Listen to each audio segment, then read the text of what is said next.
Imagine this. Someone accuses you, twists your words, or questions your value, and almost instantly, you feel that uncontrollable urge to explain yourself.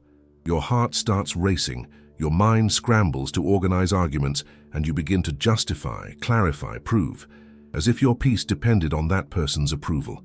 But here is the truth most people never face. The exact moment you feel the need to explain yourself, you've already lost control. Marcus Aurelius taught that you don't control what others think, say, or interpret. You only control your mind. And yet, most people live as if they are standing in an invisible courtroom, trying to convince judges who don't even exist. The more you explain, the more you place yourself in the position of someone who needs to be accepted, and the one who needs acceptance gives up authority. There is a silent Stoic principle that changes everything. The one who has mastered himself does not feel the need to justify his existence to the world. But applying this requires something difficult. It requires letting go of an emotional pattern that has been inside you since childhood, the need for validation to feel safe. Epictetus said that it is not events that disturb us, but our judgments about them. When someone criticizes or accuses you, what shakes you is not their words, but the meaning you attach to them. You turn an opinion into a verdict, a comment into a threat, a moment into an attack on your identity, and then you react. But here is the paradox. By reacting, you confirm that it had power over you. Seneca warned that the one who tries to please everyone ends up losing himself. And every time you over-explain, you are trying to control something that was never yours to control, someone else's mind. Think about it. How many times have you explained everything perfectly and still weren't understood? Because it was never about understanding. It was about perception. And perception cannot be controlled with arguments. Now pay attention to this, because it can change how you move through life. Your mind is like a fortress. And every time you compulsively explain yourself, it's like opening the gates and letting any opinion walk in and take space inside you. Behavior 1. The childhood need for approval. When you were a child, explaining yourself was a way to avoid punishment. You had to prove you were right to feel safe. The problem is you grew up, but that mechanism didn't. Today, you project that same dynamic onto everyone. Your boss, your partner, even strangers, as if they were authorities capable of validating who you are. But they're not. Behavior 2. Treating opinions as absolute judgments. Someone says something about you, and instantly you feel the need to correct it, as if it were an official truth. But in Stoicism, there is a clear distinction. Facts are neutral, opinions are interpretations. When someone calls you selfish, that's not a fact. It's a perspective, and perspectives don't require defense. They require awareness. Behavior 3. Explaining reveals your insecurity. Every time you overdefend yourself, you reveal exactly where you are vulnerable. If something doesn't touch you, you don't react. But if you feel the urge to explain, it's because something inside you is being triggered. And that's not an invitation to convince others. It's an invitation to understand yourself. Right in the middle of this video, let me tell you something important. If this kind of content is helping you build emotional control and inner strength, subscribe to the channel Stoic Spring, because your life improves when you create the habit of protecting your inner peace and growing in maturity every single day. Behavior 4. The power of Stoic silence. Silence is not weakness. Silence is control. When someone provokes you and you don't react immediately, something interesting happens. The other person is forced to face their own discomfort because they expected a reaction. They expected resistance. They expected a game. And when you don't play, the game disappears. A Stoic understands that not every provocation deserves a response. Some deserve only observation. Behavior 5. Speaking without defending. This doesn't mean you should never speak. It means you don't speak to justify. You speak to affirm. There's a big difference. Instead of saying, "That's not what happened, let me explain," you say, "This is what happened," calmly, directly, without needing agreement.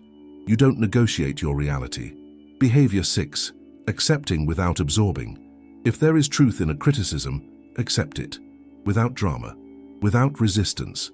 You can acknowledge a mistake without turning it into your identity. Yes, I made a mistake. And that's it.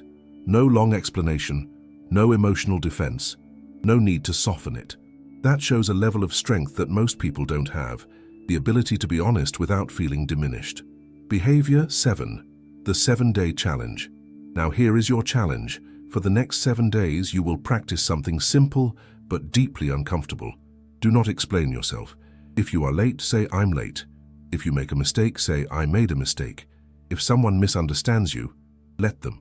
Observe the internal reaction, the urge to fix it, to clarify, to be understood, and do nothing. Let that urge burn until it disappears. Over time, something shifts. You realize you don't need to control how others see you to feel at peace. You become more stable, more grounded, more free, because true freedom is not being understood by everyone. It is not needing to be. And when you reach that level, something powerful happens. Respect starts to come naturally, not because you asked for it, not because you explained, but because you stopped acting like someone who needs it. In the end, Stoicism doesn't teach you how to win arguments. It teaches you how to stop needing to win them. And that changes everything. And when you truly internalize this, you realize something even deeper. The need to explain yourself was never about others. It was always about the fear inside you. The fear of being misunderstood. The fear of not being accepted. The fear of not being enough. But Stoicism confronts this fear directly. Epictetus taught that if someone speaks badly of you and it's not true, there is no reason to be disturbed. And if it is true, then you don't need to defend yourself. You need to improve. Do you see the difference? In both cases, explanation becomes unnecessary because your reference point is no longer external judgment, but your own conscience. And here's something most people don't realize. When you stop explaining yourself, you're not becoming cold. You're becoming aligned. You're not ignoring the world. You're refusing to submit to it. Most people live reactively. They are pulled by opinions like leaves in the wind, but the Stoic is different. He observes, he evaluates, and then he chooses, consciously, whether something deserves his energy. And most of the time, it doesn't. Marcus Aurelius wrote, "If someone despises you, that is their problem. Yours is to do nothing worthy of contempt." That changes the entire game. You stop trying to fix perceptions and start building character, because character doesn't need explanation. It reveals itself, and the more it reveals itself, the less you feel the need to speak. There is also a quiet freedom that comes when you accept that not everyone will understand you. And that's okay. Not everyone needs to understand. Not everyone needs to agree. Not everyone needs to like you. This acceptance removes an invisible pressure you've been carrying your whole life, the pressure to perform for approval. And when that pressure disappears, you become lighter, more authentic, and paradoxically, more respected. Because confident people don't chase understanding. They stand firm. Now think about the last times you over-explained yourself. Deep down, you were trying to make the other person see your intention. But intention is not something you force into others. It is something that becomes visible over time, through your actions. Seneca said that a person's life is what their thoughts make of it, and if your thoughts are constantly tied to other people's opinions, your life becomes an invisible prison. That's why stopping the need to explain yourself is not a social trick. It's an inner discipline, a daily practice of detachment. Detachment from approval, detachment from control, detachment from the need to be understood all the time. And the more you practice this, the closer you get to a kind of peace that doesn't depend on anyone. Now I want you to take this challenge seriously. Over the next few days, notice how often the urge to explain yourself appears, and instead of reacting automatically, pause, breathe, and choose not to explain. At first it will feel strange, maybe even uncomfortable, but that discomfort is a sign that you are breaking an old pattern. And every time you resist the need to justify yourself, you strengthen something inside you, something no external opinion can shake.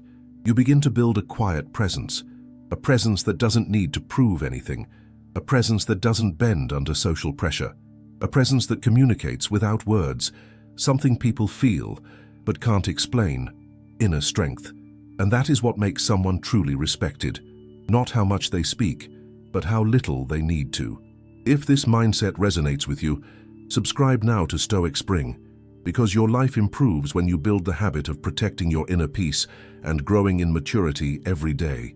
And tell me in the comments, in which situation do you feel the strongest urge to explain yourself?